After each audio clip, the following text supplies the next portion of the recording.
Hi there my friends, welcome back to my channel. Today I'm going to be unwrapping and swatching and creating a project, hopefully, with these watercolours sent to me by Woomer. So they reached out to me asking me if I'd like to sample and review their watercolours, and I said yes. So they've arrived from China and they've sent me some watercolour paper, so I'll be playing with that too later. And here we have watercolour paint set, 36 colours. Let's just take that sleeve off.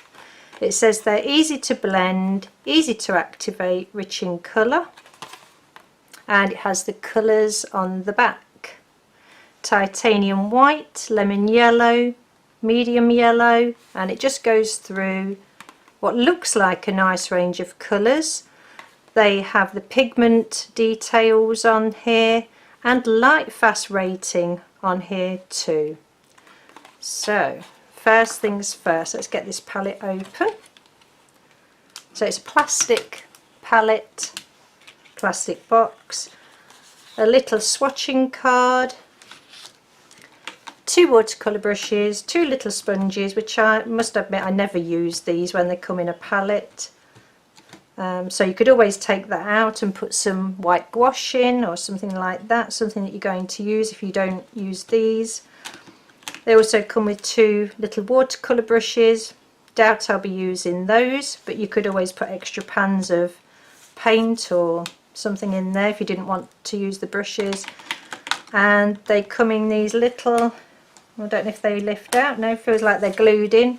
So these little hard pans. So what I'm going to do to begin with is remove the water brushes, put those to one side, remove that, put that to one side too, and get some water in a little spritzing bottle. Because I don't know how well these are going to react from these little cakes, we're going to spray them, leave them a few minutes, let the water work into them. It might not need this, but with paints like this it normally does need a spray. Going to leave that for about 5 minutes and then going to swatch. I'll see you in a minute. Okay, so I've let the paint sit with the water on for a few minutes and hopefully they should be ready to go now. So using a Taklon, golden Taklon brush, so it's not too floppy, it's quite a firm brush, and we'll just start trialing these and swatching them out, and I'll be quiet now and let you see how the colours go. Okay, so me being quiet is a bit of a stretch of the imagination. So it's future me jumping on with a voiceover, and you'll have to forgive me if I repeat myself because this is the 3rd time attempting a voiceover today. Yep, just computer playing up, and yeah, so here we go. So piece of hot press watercolour paper for these swatches, and I've put a black Sharpie line across the sheet so that we can see how transparent the colours are and to make sure there isn't any opacity, because if there is, it's something we need to know about before we start a project. So I'm swatching them onto the little swatch sheet that Woomer provided, thank you very much Woomer, and also onto this sheet of hot press watercolour paper. Okay, so far so good. Now I will let you know that I did spray these watercolour pans as you saw at the beginning, left them for 5 minutes or so with water on them. I didn't ever have to do that again, so they didn't need it. When I closed the box and reopened it, all I did after that was just had to have a damp brush and off we went. So it was only that initial start for the paints that needed a spray of water. I do think without that they would have been a little bit sluggish, but they didn't need that again, so that's good.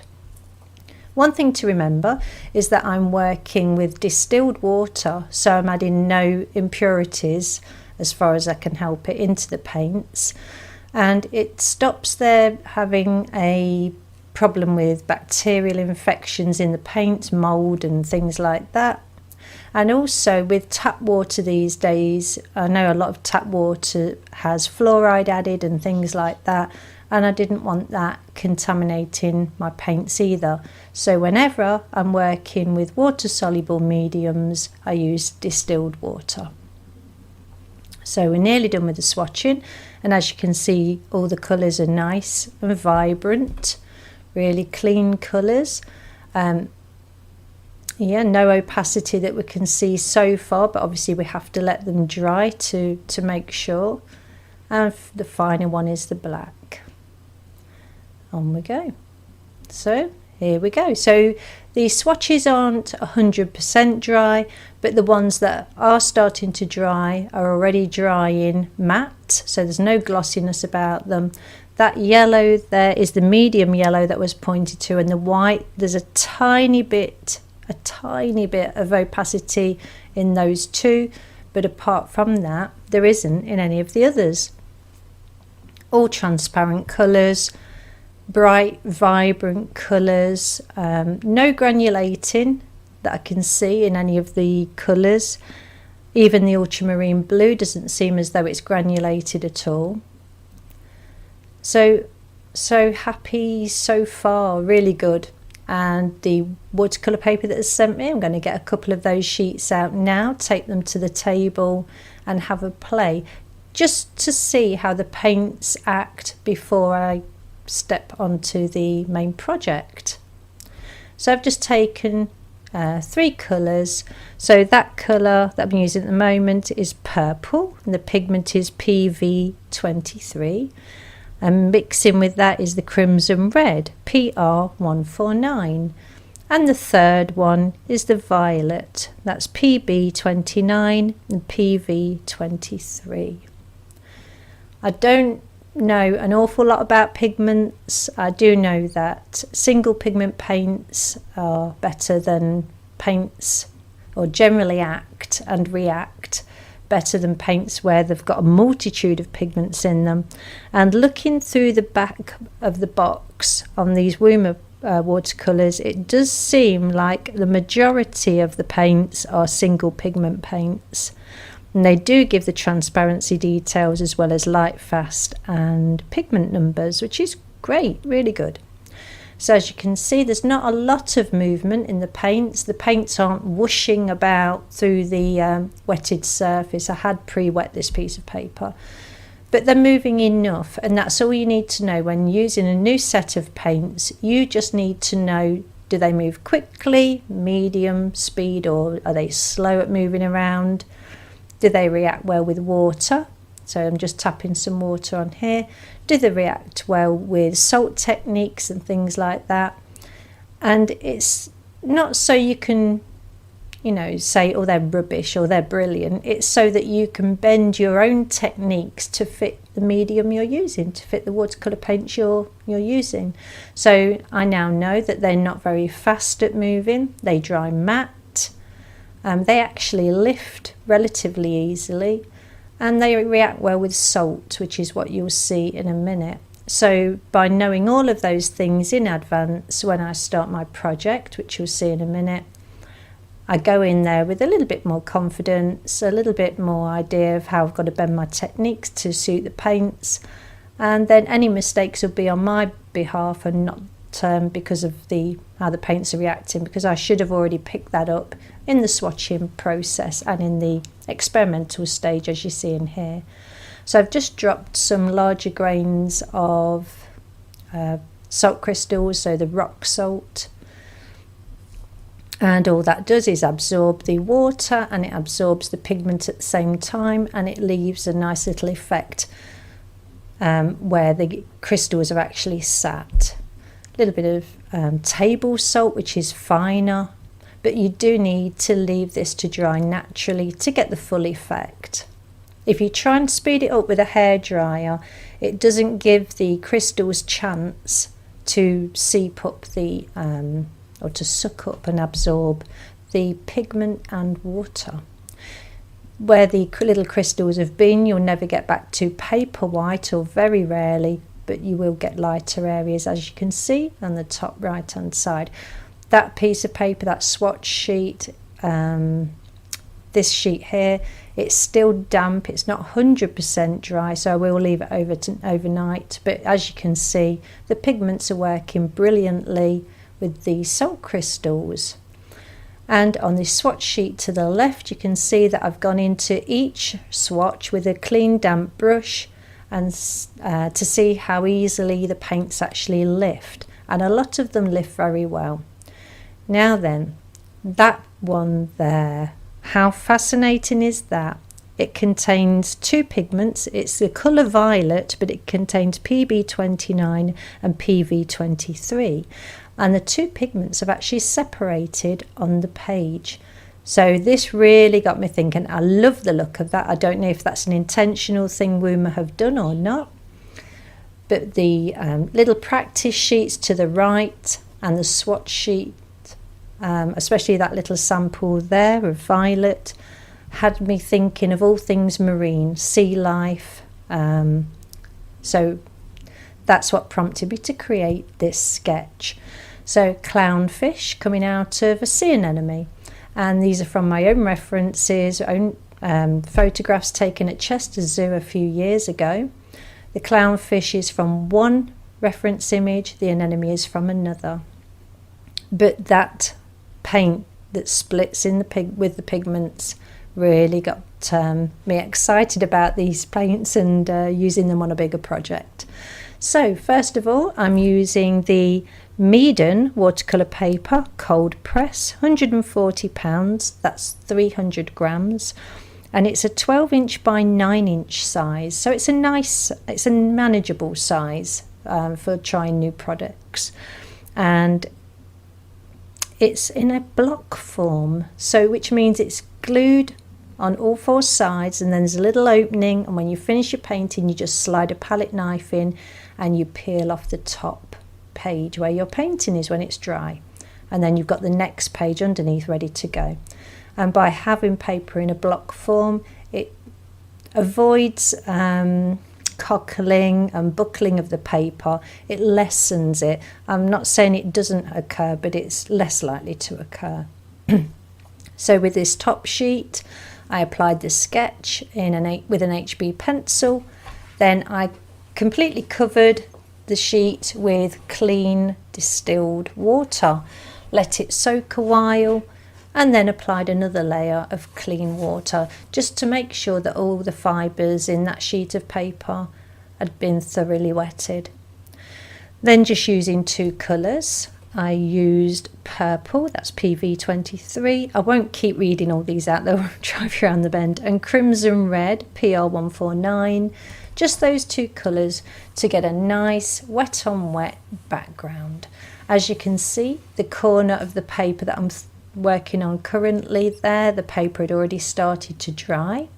Now I could have gone in and added more water, re-wetted that area and then added paint, but I was aware that while I was fiddling about with that corner, the rest of the paper would be drying, and it was the background where I wanted to use the salt technique.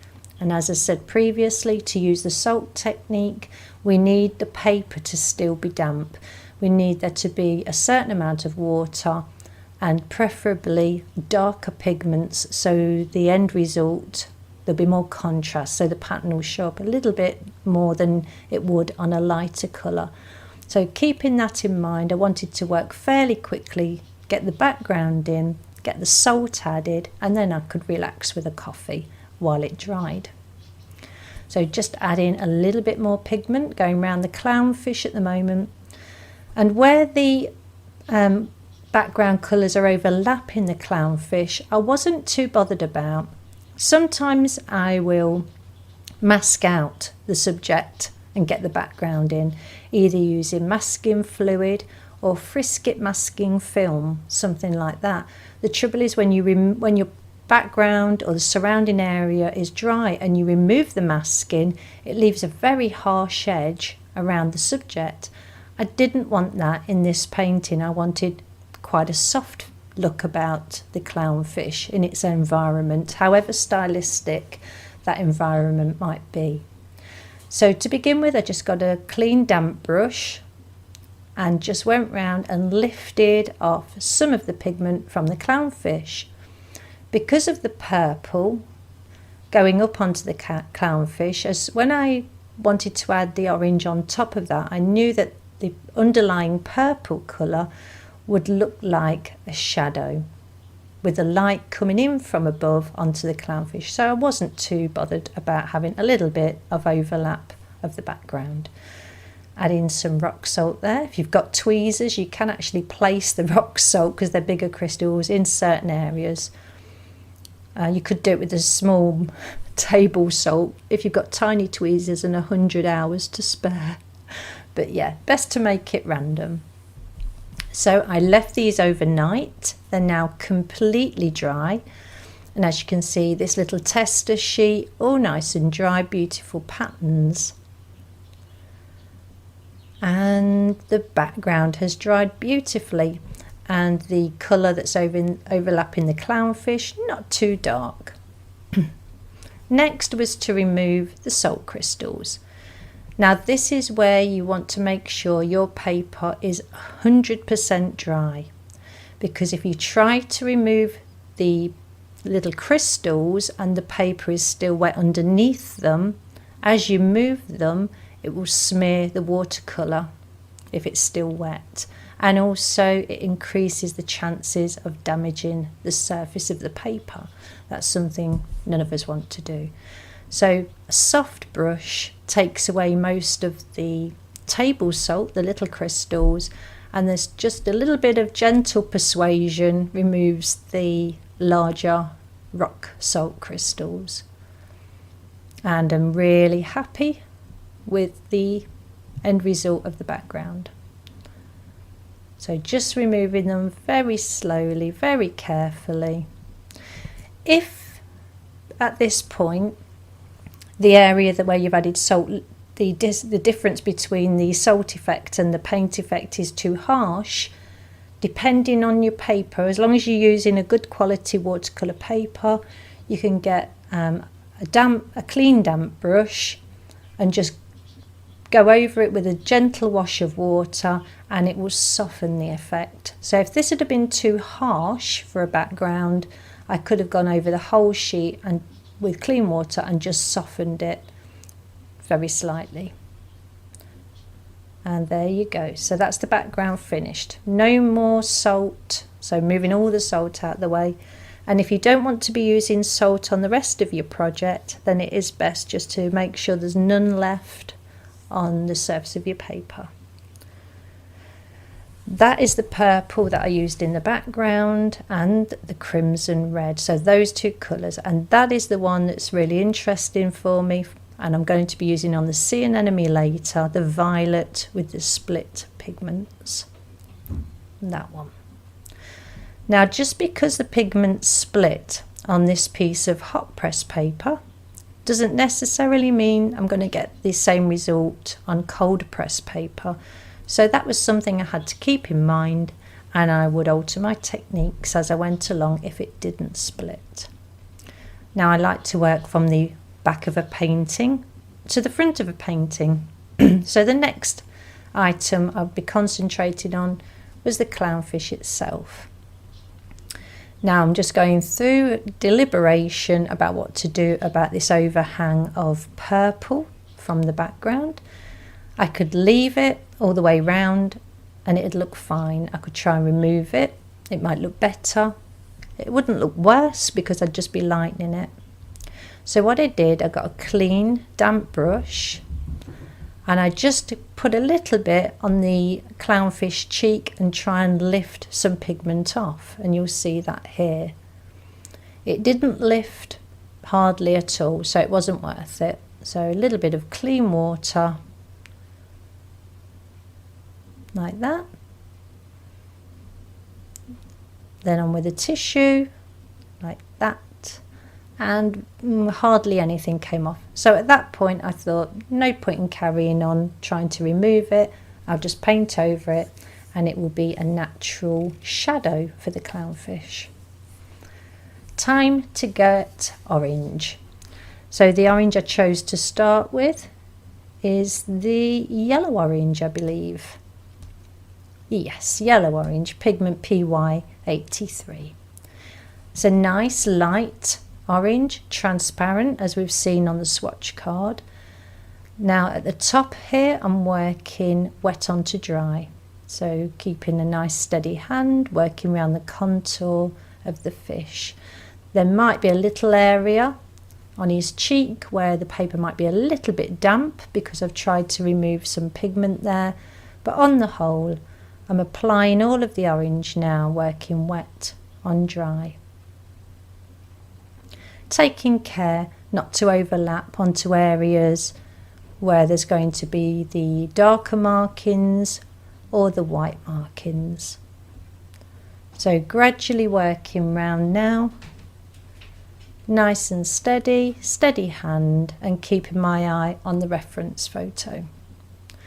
And already the darker areas underneath the chin of the fish actually look like a natural shadow. So I knew going forward that that was going to be pleasing to the eye and was nothing to be concerned about or try to alter. Now where I want a darker area on the orange parts of the fish, I just let the watercolour paint be a little bit more concentrated and then added more water to the mixture where I wanted the areas to be lighter. And just backwards and forwards, filling in this base coat layer. Down onto the pectoral fins, I think they are, or are they the ones on the side? No, they're the ones on the side, sorry, which we've already done. I need my fish anatomy book out again. Okay. And turning the paper just to make it easier. The temptation was to lean forward, but I don't want to get in the way of the camera. So turning the paper enables a more comfortable way of working for me. So adding more water if I want it to go lighter, more pigment if I want the colour to be more intense. Being careful not to get any on the anemone parts of the project, and up into that what at the minute looks like a shadowed area. Okay, so more yellow orange, mixing that on the palette, and then adding a little bit of vermilion. That's a 2 pigment mix, and that's just to heat up that part of the fish, adding a little bit more interest than just being flat orange. Creates a little bit more depth to the painting, enhances the shape of the fish as well. What I did notice when using the Woomer paints is the palette. Most plastic palettes excuse me, when you first get them, the paints tend to bead up on them. This one is very minimal beading of the paints, which was really nice to see. So the more if you do have a plastic palette and your paints are beading up on it, just keep using your palette, and over time, over a few weeks, it will diminish and then it'll disappear the more you use it. So it's just adding a little bit more of the vermilion, giving the underbelly of this little fish a bit more shape.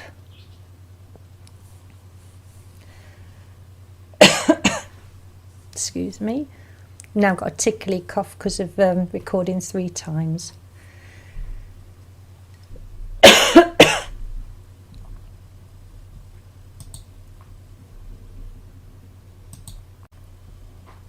So going on with some purple now, that's PV23. Just starting up. This is the same purple I used in the background. So just keeping it nice and light, a nice light first layer, working wet on dry.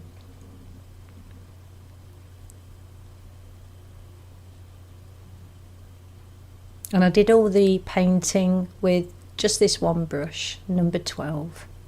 Very fine point on the end, holds lots of water, lots of pigment, but retains its fine point really well.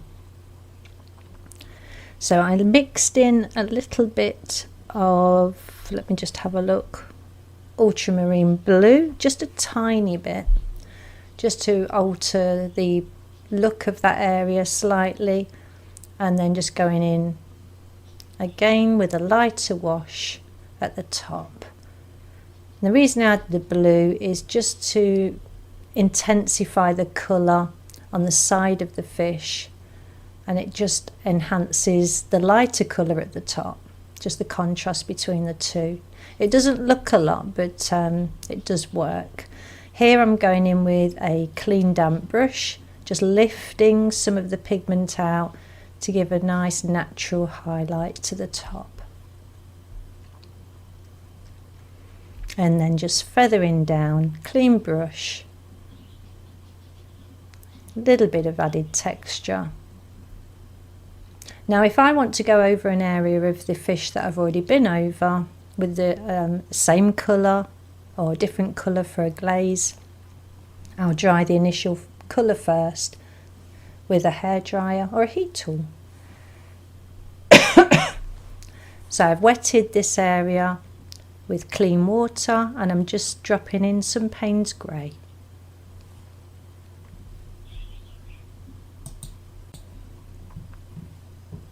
And again, if I want to make that area any darker, use a thicker pigment, so that's more pigment and less water. Now the tops of the white patches on the clownfish, I could leave the underlying background colour showing, and it would just look like a shadow from an overhanging coral or something like that. But later on in the painting I decided to just add a touch of white gouache, just in a very thin layer, just to brighten up the top parts of the white patches. I've now got my paper at a slight angle, it's around about 15 or 20 degrees, and just letting gravity help the pigment stay at the bottom of these stripes and not seep too far up, because I was working wet on wet. So again, just working wet on wet here, adding a little bit of Payne's Grey just to darken these areas.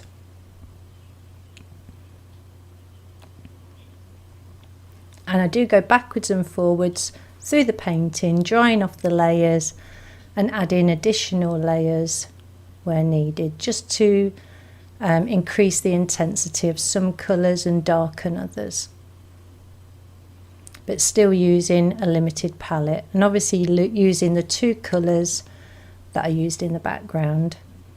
This creates a unity throughout the painting. A limited palette will always do that.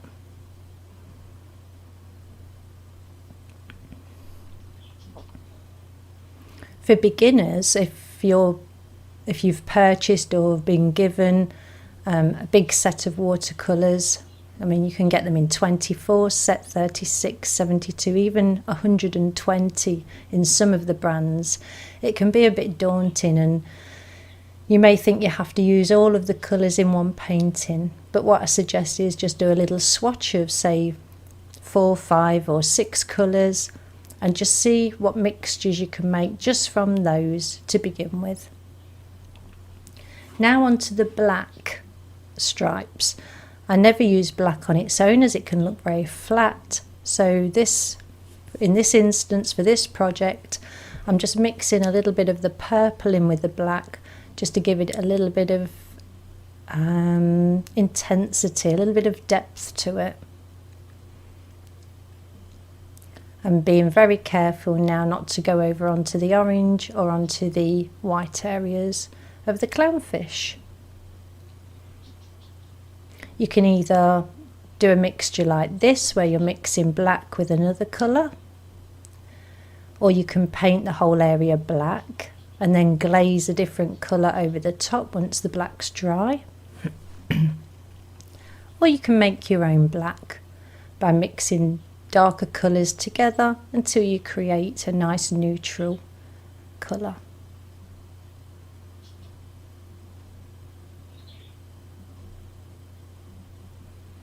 As you can see, the black stripe up against his eye, as well as the black in his eye, has dried a lot lighter, which looks like the light's hitting it from above.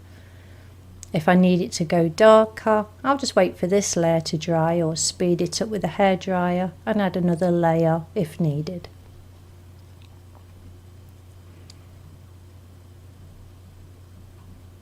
And it really is a rinse and repeat now, just going over all of the stripes. Now once they were in and everything was dry, it was time to work on this dorsal fin. And I didn't want the wash of colour that I'm putting on now to be too drastic. I still wanted some of the orange base coat layer to shine through. So the mixture is the black and purple, but with a lot of water added. So it's an already transparent paint, but I wanted it to be even more transparent, so thinning it down with water is the way to go. And I knew that if I didn't go dark enough, as soon as it was dry, I could go over it again. So just tapping a little bit more pigment in there, and not covering the orange completely, it is showing through in the finished painting. Little bit of a purple hint going in there and leaving it to dry. Or am I? Yes. And then working along the other part. I don't know if this second part of the fin is called the dorsal fin, I'm not sure.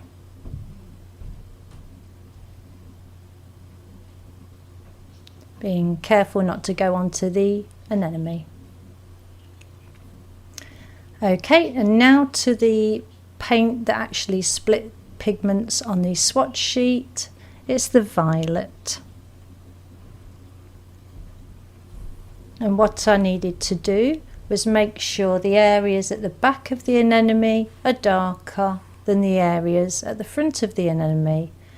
This way the darker areas would look further away and the light areas would look closer to the viewer. Now if you can have a look at the palette on the bottom left hand corner, that's where I'm mixing the violet, and you can see that the two pigments are already splitting on the palette, but that still doesn't mean to say the pigments will split on this paper. We have to wait and see.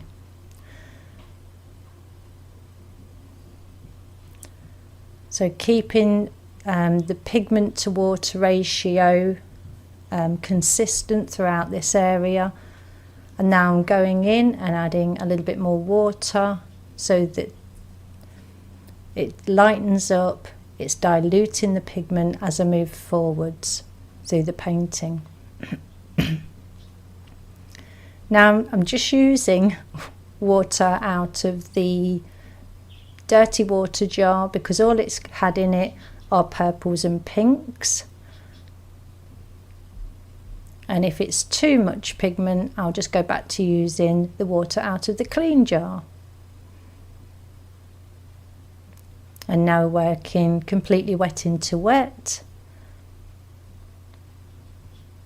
adding pigment as we go, and you can now see that the pigments are separating on the paper, which was great. Now I knew it was going to save me time, that I wasn't having to do a layer of pink and then a layer of lilac. The two were just working wonderfully for me out of one pan.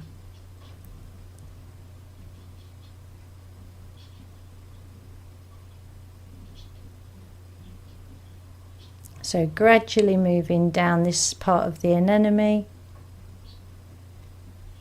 And I knew right from the outset that I wanted the anemone to look interesting, but I didn't want it to be too detailed because I didn't want it to draw the viewer's eye away from the clownfish. The contrast in the clownfish was enough to keep the viewer's eye from wandering off into the background. So it was sort of a balancing act on this piece. Just softening areas, just making sure no hard edges are being left anywhere. Now going in with a thicker mixture of the violet pigments, just to create a little bit of shadowed area within the sea anemone.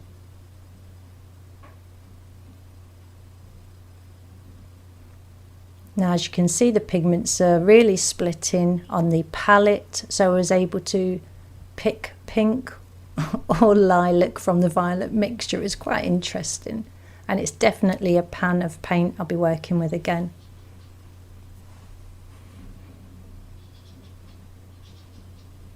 Working with the crimson red now into this area, just so it ties in with the background, because it was the crimson red that I used in the background with the purple. Just adding a little bit of interest down there, but nothing too drastic to draw the viewer's eye away, just enough as a little bit of interest. Now if I'm working bird feathers or petals on a flower and I have a lot of individual ones to do, I will do one, skip one, paint one, skip one, paint one, skip one. And that's just what I'm doing here with the sea anemone. And the reason for that is if you do two, say, petals together, side by side, there's a good chance that the pigments will merge into each other, and then you will lose the form of the two petals or feathers, or in this case parts of a sea anemone. But by doing one and then skipping one, you allow each individual part to dry before you go and do the ones between them. So they still end up looking like individual items instead of just a mix of all of them together, if that makes sense. So not worrying about highlights at the moment, just getting dark tones and mid-tones in, because having done the swatch, I know that I'll be able to lift. And what happened with the swatch of this colour is when I went in with a clean damp brush to lift, it lifted the lilac colour and left the pink underneath. And that's what I was hoping it would do in this case. There's a way around it. If these pigments hadn't have split on this paper, I would have done one layer of pink, dried it with a hairdryer. Once it was dry, a layer of lilac would have been applied, and then while the lilac was still damp, I would have just used the clean damp brush to lift the lilac where I wanted the pink highlights to show. But in this case, it saved me time because the two pigments were applied in one go, and then I just simply lifted, knowing that the pink would have stained the paper underneath, and they would be my highlights. And you'll see that as this goes along. Just adding a little bit more of that crimson red. Adding a little bit of depth so the clownfish looks like he's coming out of something that has a bit of dimension to it. And using a little bit of the violet to soften that so it's not too dark towards the clownfish.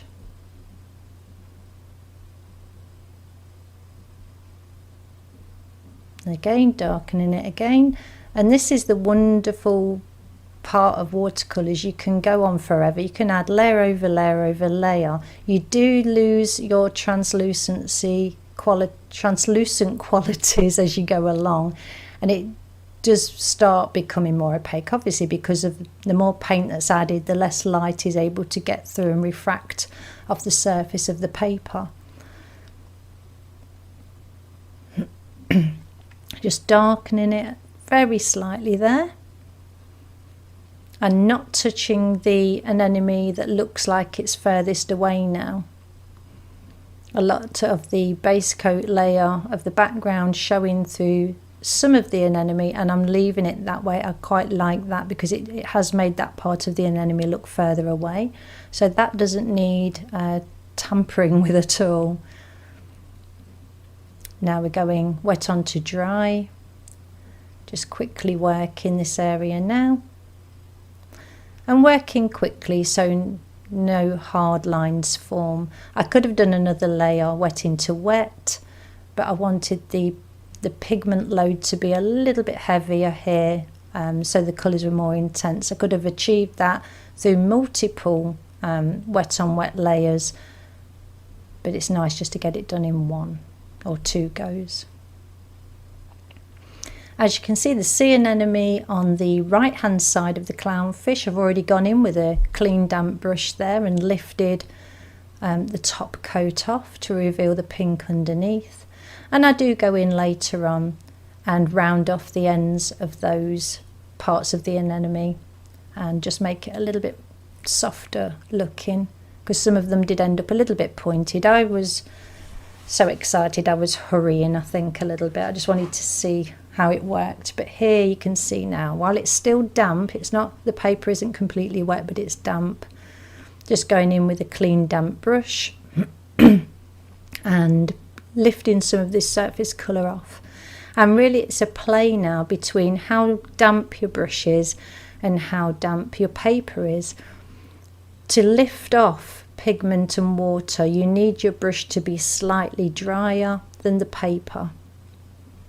If your brush is wetter than the paper, the water will transfer to the paper and you'll end up with little blooms and cauliflowers and little patterns like that. So it's always a balancing act with watercolour between how wet your brush is and how wet the paper is. But just a little bit of practice and you'll soon get the hang of that. Now I can still see my drawing through the layers that I've put on so far, so it's really enabling me to see where I'm going with these. But in the finished painting they're hardly visible at all.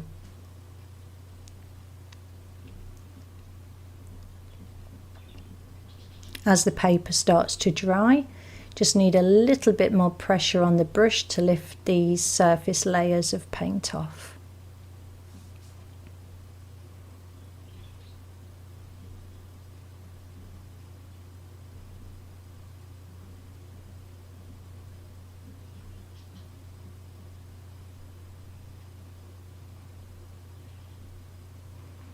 And through this part of the painting, through this process, I didn't dry off any of the anemone to do this. I didn't dry it with a hairdryer. I just kept working while the paper was drying naturally.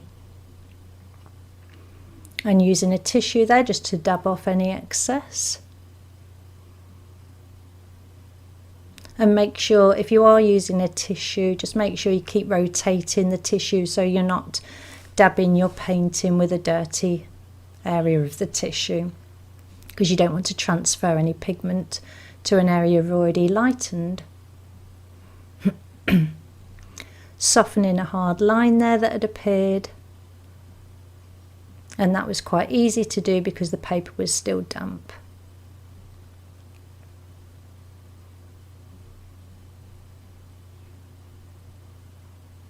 Again, turning the paper so it's more comfortable to work with, and adding a little bit of shadow to the bottom of that one, going in with clean water to the top and letting the two blend in the middle.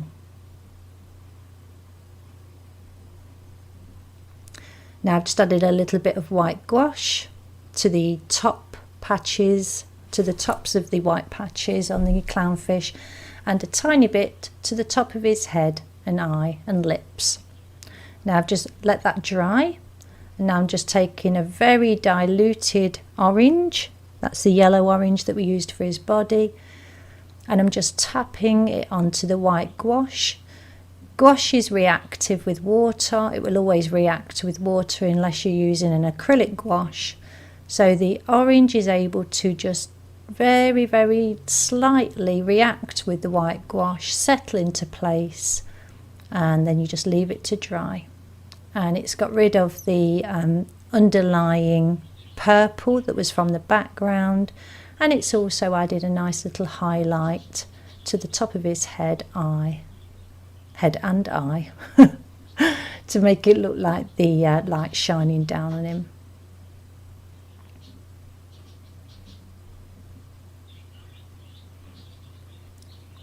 And it's just a very light hand. If you're into watercolour but you're not really into gouache or anything like that, it's always worth having a little tube of white in with your products just for things like this. And all gouache is opaque watercolour anyway, so the two work seamlessly together. And there you have him, little clownfish with a sea anemone and salt effect background. Paints from Woomer. Thank you very much, Woomer. Your paints are wonderful, and I'll definitely be using them again and recommending them. Thanks for the likes and subscribe. See you soon, and bye for now.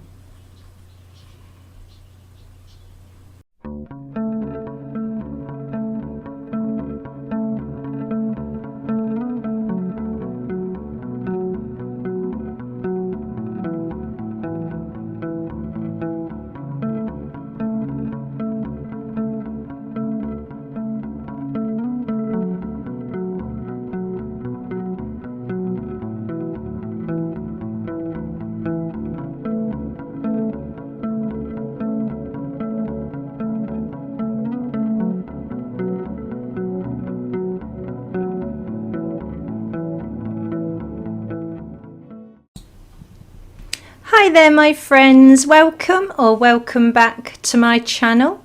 Today I'm painting this little hummingbird and flower on a piece of watercolour paper. It's cold press watercolour paper, 100% cotton. It's by Meeden.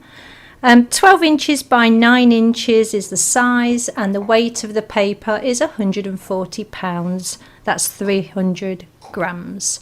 So I just started by adding a little bit of water with a big brush just to the background areas, so avoiding any areas where the hummingbird and the flowers are, and then just proceeded to drop in a little bit of watercolour, just predominantly two colours here, a pink and a blue, and then just letting the watercolour do its own thing. I just wanted a nice soft background with no hard lines, and the easiest way to do that is just to wet the paper first, and while it's still wet just adding in the watercolour and just letting it flow.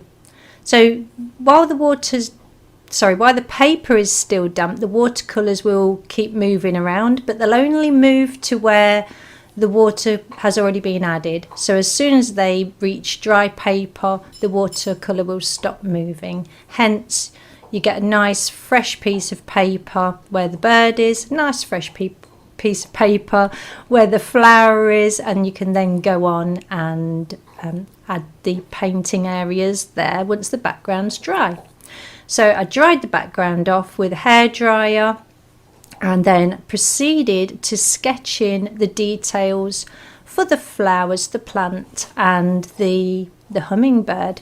Now I'm using erasable coloured leads, and I believe these are by Pilot. I will link them in the description below. These coloured leads, I think I've got 12 different colours. It's really nice because they're actually water soluble as well, so I know I can get some lines sketched in, so when I'm adding paint I know in which direction I'm going and where certain details are. But it's also nice because I know none of these lines will show up in the finished painting because they'll just dissolve away, which is really good. If you can hear any strange noises in the background, it's our dog, our puppy. She's 7 months old now, and she's decided to go and get a treat, and she's crunching away on a treat in the background, just in case you can hear any noises. Just got back from a walk, thought she'd be tired, but no, she decides it's treat time. Okay, so back to the painting. So I had something in mind. I wanted to create a painting with a hummingbird. I think most people love them. They're bright, they're beautiful, and but I couldn't find an image that I really liked. not a whole image. So what I did, I took an image of a fuchsia plant in flower from Unsplash, and a hummingbird was in another image, and I just mashed the two together. Taking my time on the initial sketch just to make sure sizes and proportions were correct, and obviously the sizes in comparison between the hummingbird and the fuchsia. Sketched it all out on a separate piece of paper, and then transferred the initial outline over onto the watercolour paper using the trace down method. So if you don't know what that is, it's a piece of graphite covered paper, a little bit like the old-fashioned carbon copy paper, and then you just put your drawing on top of that, press lightly, and it transfers the image onto the page. And I only did this very lightly because I didn't want any graphite to show through the paint when it was all completed. So I'm using this orangey yellow colour to sketch in the details of the flowers. I go on and use a green coloured lead to sketch in the details on the rest of the plant and on the hummingbird. So I do switch between the two, as you can see there, and it worked really well. So I haven't used these before. I'd played around with them a little bit, but hadn't properly used them in anything. So glad I did, and really nice that they are water soluble. They don't even leave any mark at all once water's added to that area. So hope everyone's keeping well. This is sort of very easy to follow, doesn't need an explanation what I'm doing here. So yeah, hope everyone's keeping well. Hope everybody's having a good February, and if you celebrated Valentine's Day, I hope that went well too. This video is running at just around about 49 minutes until the outro, so you'll no doubt hear me waffling quite a bit. If you want to see me cover any particular mediums or any particular subjects on my channel, don't forget to leave a comment and I will pop it on my to-do list. And if you haven't already, really appreciate a like on this video, and subscribe if you haven't already. It really helps the algorithms, as does sharing it with family and friends. Okay, so moving on to the painting area. So I mixed up quite a warm green, but light, because it's easier to work light to dark with watercolours. So I mixed up this pale yellowy green mixture and decided to coat the whole of the green area of the plant just in this one base colour. And for me it really helped. It stopped me getting sort of blind when I was looking at the reference image and then down at my sketch. Just helped me map everything out so that I didn't end up putting flower colours where, you know, stem colours need to be, and vice versa. So just a nice liquidy mixture, quite a watery mixture. You saw a little bit of flow there as one part bled into the other part, and I am going wet onto dry, so no need to wet this area. I want a nice flat base coat, and that's what I did. Sorry for going behind the reference image, well, not the reference image, sorry, the finished painting there, but it's pretty much the same as you were seeing on screen a second ago. I do like to have my finished painting up for you to see where I'm heading, and not so much with the reference images, because to be honest, I do, what's the word, pull away a little bit from my reference images. Yes, I use the reference images for composition. I use them for proportional aspects and making sure I've got detail where it needs to be and everything. But apart from that, reference images are just to give me a baseline to work from, and everything from there onwards is pretty much my imagination, experimentation, things like that. So just wetting that bud area. I could have done this on dry paper, but it just helps the watercolour flow if you're going on to wet paper. and only a little bit of water, and you can watch the colours just bleed effortlessly together. Now just be careful if you are doing techniques like this, because you do want to make sure that when two colours bleed together they are not making mud. And the easiest way to do that is to blend cool colours with cool colours and warm colours with warm colours, and also transparent or translucent colours with translucent colours, opaque colours with opaque colours.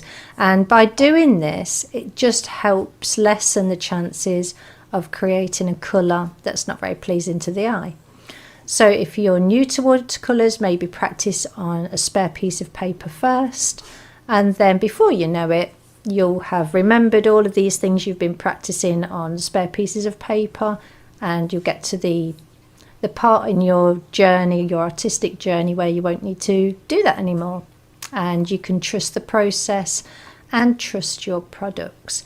So you can read all the books in the world, you can watch all the YouTube videos in the world, but until you start putting paint to paper, you won't be able to understand everything. It's when you put things into practice that they become more understandable, and you'll then be able to go, oh, I remember reading about that. Yeah, it does, it, you know, works this way, that way, or the other. See, I'm waffling. We're only 10 minutes in and I'm waffling. Okay, moving on. So just keeping in mind that this is the base coat. I don't want to concentrate on any one area in particular and bring to finality, bring all the detailing in. I want to build it up in multiple layers, and that way my painting will get added depth at the end. So what you're not seeing is when I'm finished with one area, excuse me, I am going in with a hairdryer and drying it off so I can move on to the next area. So wetting that area just with clean water, and then just popping the watercolour in and just letting it do its thing.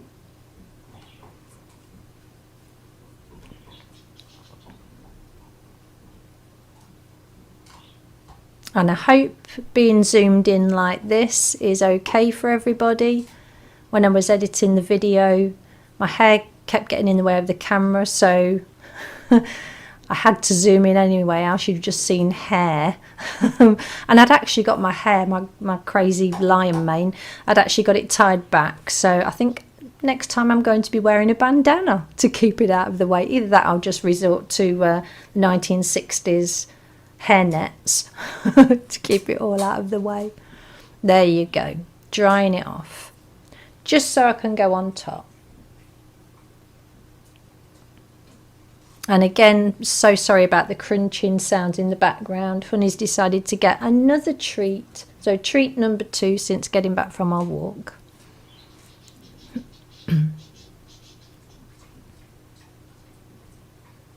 Yeah, that isn't me chomping. That's definitely Honey. I've got a coffee, but Honey's the one with the treats.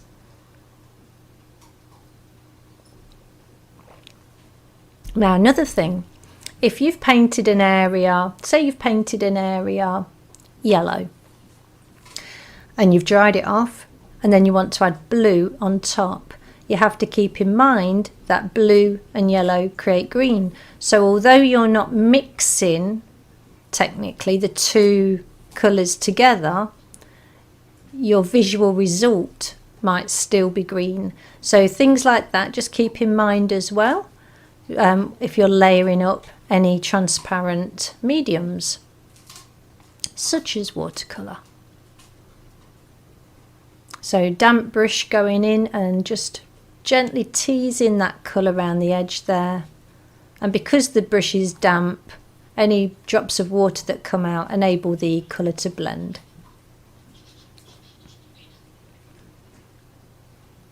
I was really having to hover over this painting.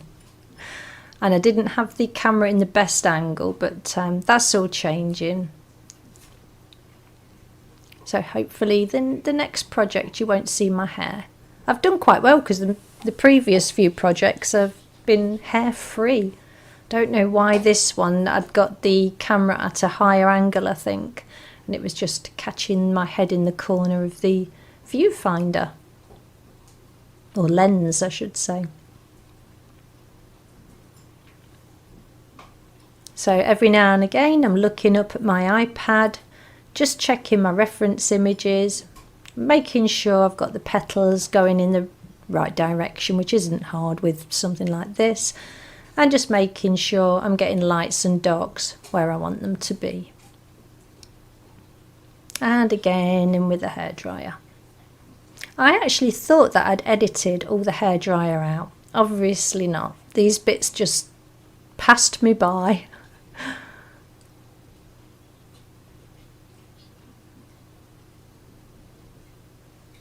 I don't know if you've seen on my channel, but I have released 4 videos that have been compilations of videos. So there's Inktense compilation, 2 videos that are pastel compilations, and a water compilation. Excuse me, and people really seem to be liking that. For those of us that like to just put YouTube on, press play and then forget about it while we're doing our artwork, it seems to be working really well. So the videos, the compilation videos are over 2 hours long, and people seem to be liking that. So let me know if you want me to do more compilation videos, and I will put some together for you. So I've changed the direction of the board now, just to make it easier and hopefully keep my head out of the camera. But it's all about being comfortable when you're creating art. If I'm cold, or I'm uncomfortable, or thirsty or hungry, I find it harder to concentrate. So, excuse me, just by changing the board round a little bit really helps.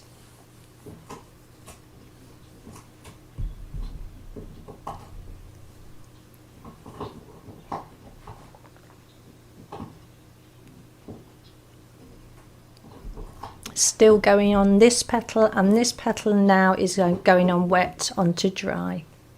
I didn't want the pigments moving around too much on this area.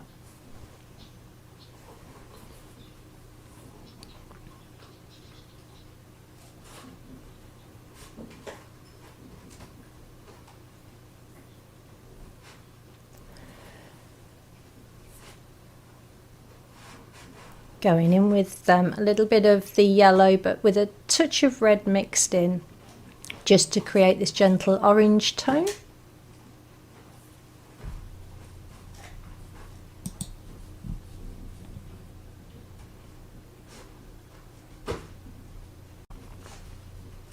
Just had to pause the recording then, had a coughing fit. It's typical, isn't it, when you're recording a voiceover? So back to the paper I'm working on. This is by Meeden, as I mentioned at the beginning of the video, and it's their cold press paper. Now when you're using cold press paper, it has a little bit more texture than a hot press paper, which is generally smooth, and getting really fine details on is a little bit more of a chore, whereas if I'd have used hot press paper with it having a smooth texture, getting detail on is easier. But then it swings and roundabouts, because cold press paper generally, how it's sized enables more flow of the watercolour. So blending techniques are easier, and a lot of lifting techniques are easier too, depending on the brand. So it's a constant weighing up of what properties are going to work best for what painting. So I'd been sent some Meeden watercolour paper to try. So I wanted to do a hummingbird and the flowers, so I just decided to use this paper. So there's no science behind it, just wanted to see if it would work, and I thoroughly enjoyed the process.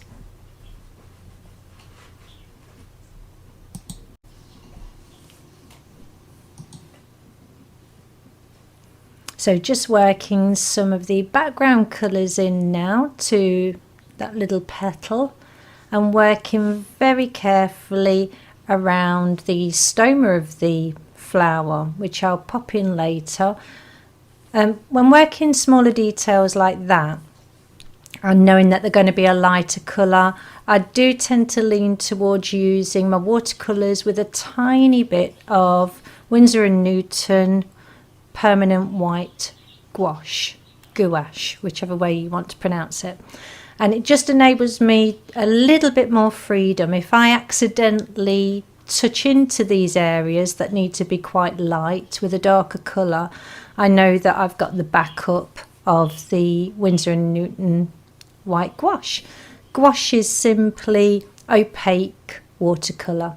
If you've ever wanted to try gouache but you don't want to spend a lot of money buying a whole set, but you already have some watercolour colours, I suggest that you just buy one tube of Winsor Newton white gouache and then get a separate palette, put little spots of the white gouache into the palette, add a tiny little bit of your different watercolour colours, mix them together, and there you'll have a palette of gouache paint, because really that's all gouache is.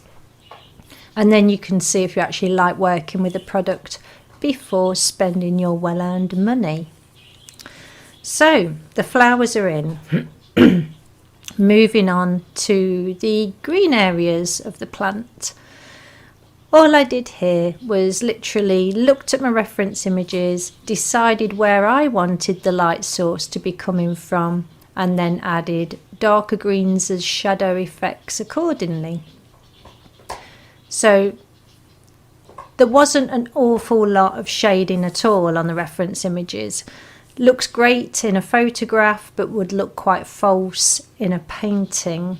So with a painting, when you're working from a reference image, just use the reference image as a guideline, and then feel free to use artistic license in your painting and create the things that you want to see.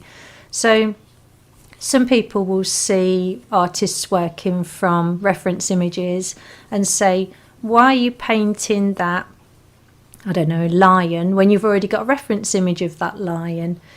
And it's because the photograph will never be how you want it to be.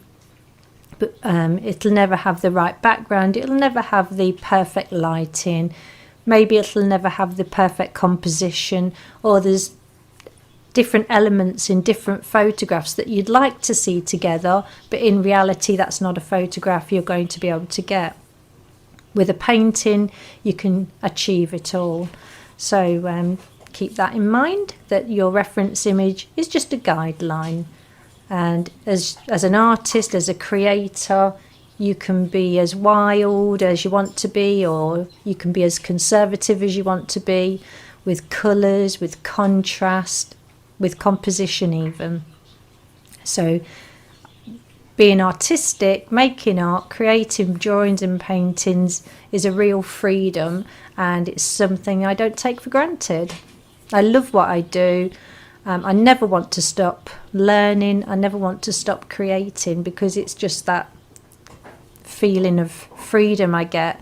And obviously it's the feeling of a pat on the back when I've created something new or discovered excuse me, a new technique that I didn't realise, could be achieved, and things like that. I've now got a glass of water because I seem to be having multiple coughing bouts and I don't know why. But it always happens at voiceover time.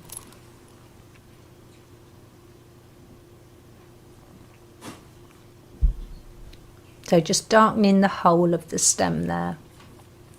Working wet onto dry. And then where I want the dark colour to blend with a lighter colour, just adding a tiny bit of water to the mix with a damp brush, and that allows the two colours to blend together.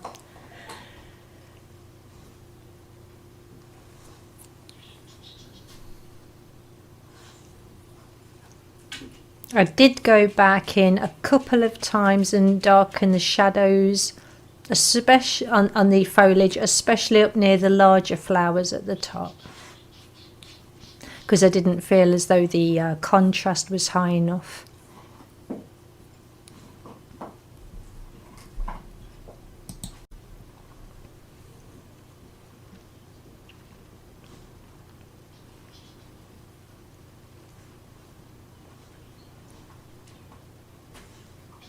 Just working my way down this part of the stem now, keeping the surface of the plant facing the hummingbird a little bit lighter than the area on the left of the stems. If any hard lines are about to form, I do go in with a damp brush and just gently wet them, and that just stops any hard lines from actually forming and drying. Because once a hard line has formed and dried, it's a little bit harder to disguise.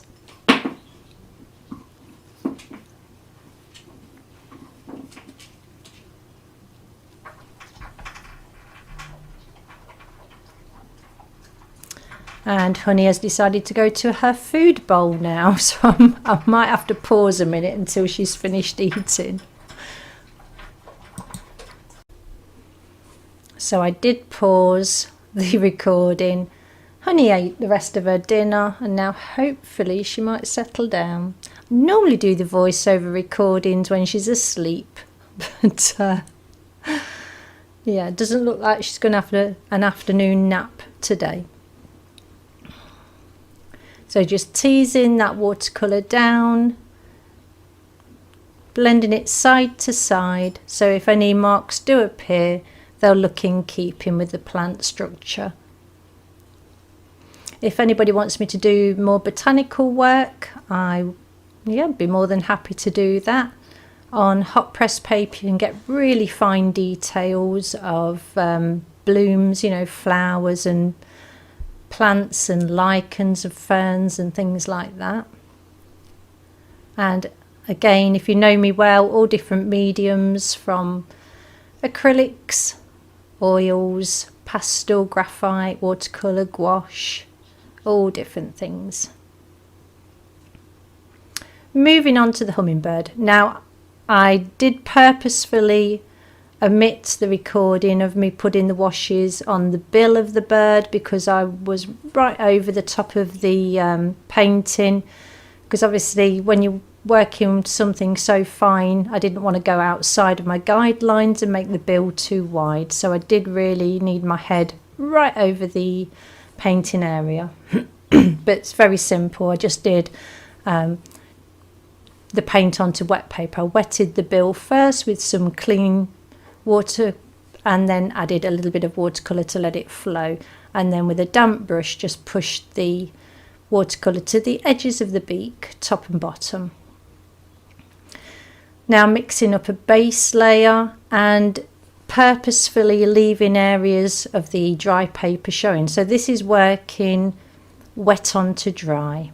So the paper is dry and I'm just building up, I guess, guidelines really. I need to keep in mind which direction the feathers are actually laying on the bird, and where more light is visible on the bird, where darker areas are on the bird, maybe shadow or even the darker plumage. So just keeping that in mind just while I'm laying down this base layer. And the Rosa watercolour that I'm working with today, Rosa Gallery, they're a Ukrainian brand. I do know these watercolours quite well, and this is a non-staining colour, so it's easily liftable. So I know that these marks, if when I add additional layers I don't want these marks to show, then I know that by adding water they will just disappear. They will blend together.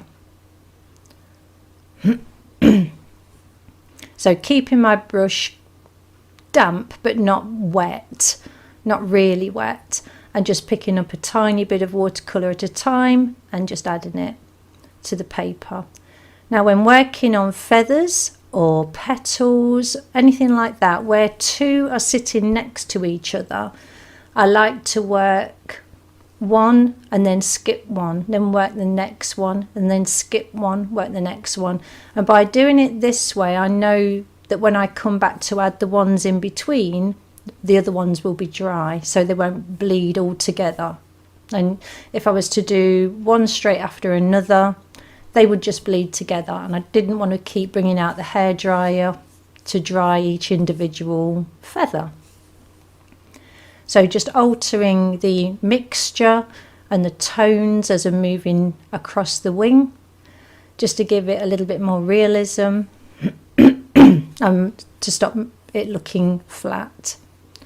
Adding a little bit of very watery mixture then. I think I just put my brush into the container with the dirty water in and just popped a little bit of water there at the base of these feathers. And what you saw a second ago is I was just using a clean damp brush just to lift a little bit of the pigment back off the middle of the feather, dry it on a tissue, and it just lifts some of the pigment out to give a lighter area on each feather.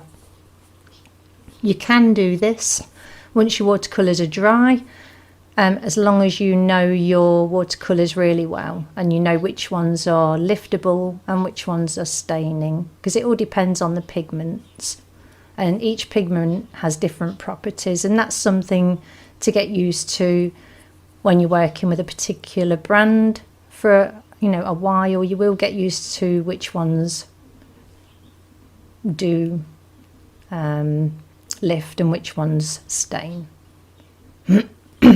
Told you there'd be a lot of waffling in this video. I'm really aware that I'm trying not to cough. I've got a glass of water now, and Honey's finally settled down for a nap, so that's good. No crunching sounds in the background for a while, hopefully. I do apologise, but that's just life. If I was to wait for the perfect moment to film, and if I was to wait for the perfect moment to do voiceovers, it might never happen. Might release just one video a year. So as you can see already, the feathers that have been painted in, they don't look too uniform. There is a little bit of a difference between each feather, and that's what I wanted. That's a way to achieve realism, is just to give the subject a little bit of variety. I'm still using exactly the same colours, but just mixing them slightly different, dropping in different colours in different areas. So mixing blue, yellow and green. And the blue that I'm using is the blue that I used for the background. And by using a limited palette like that, makes the painting look a little bit more together, it unifies the painting. So going over now with clean water. And where I go over areas with clean water, I can blend the pigments together, but I can also lift pigments with a clean tissue if I want to as well.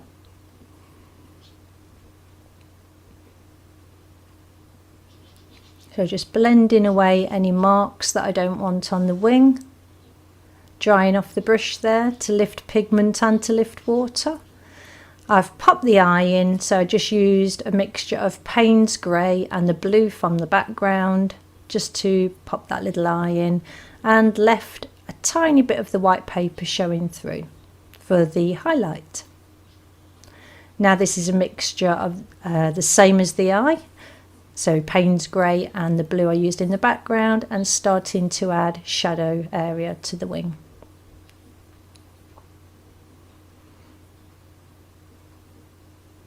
Just feather it, pardon the pun, feathering it up into the feathers like that, just so I don't end up with any harsh lines. And this is wet onto dry. The paper's now dry underneath, and light hand so that I don't disturb any of the watercolour that's already dried.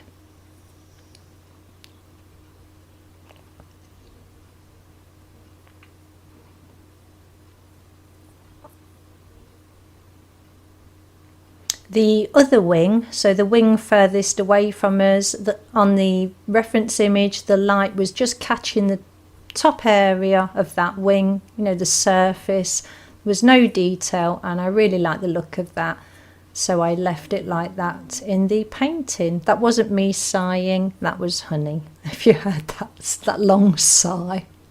She's probably thinking, Mum, have you finished yet? Is it playtime yet? No, it's snooze time.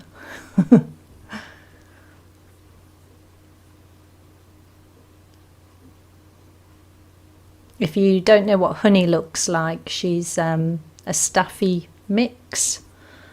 And I do have a video where I created a sketchbook spread of her. So that's on the YouTube channel if you want to take a look.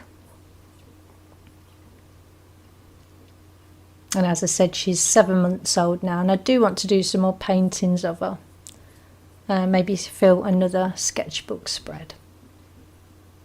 Now that she's growing up quick.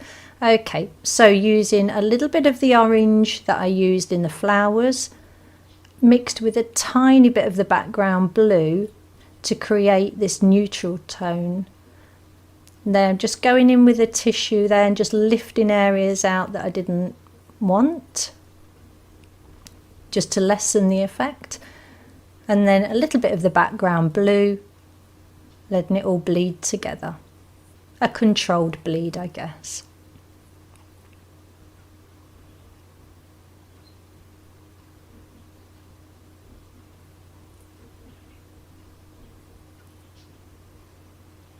And then a little bit of purple.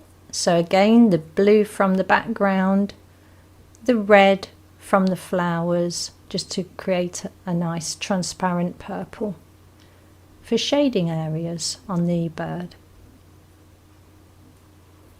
Still a long way to go. In with the hairdryer. So once I'm happy with an area, go in with the hairdryer, and then I can work on top straight away. Just not even a minute, less than a minute.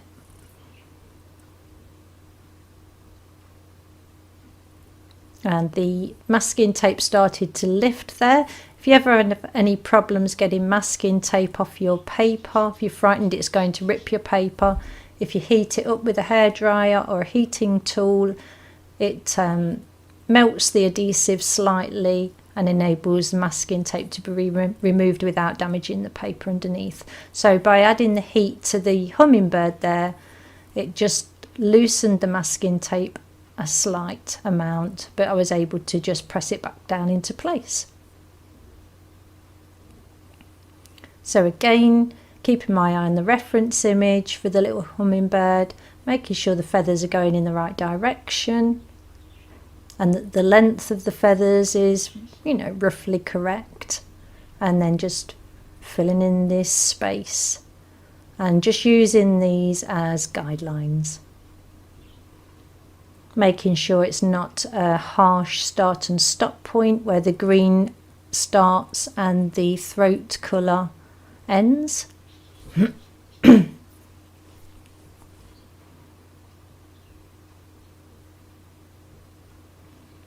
And although I know that the stomach area of the bird is going to be very dark, I still wanted this light green on first, so that when I apply the dark on top, a little bit of this light green will still show through.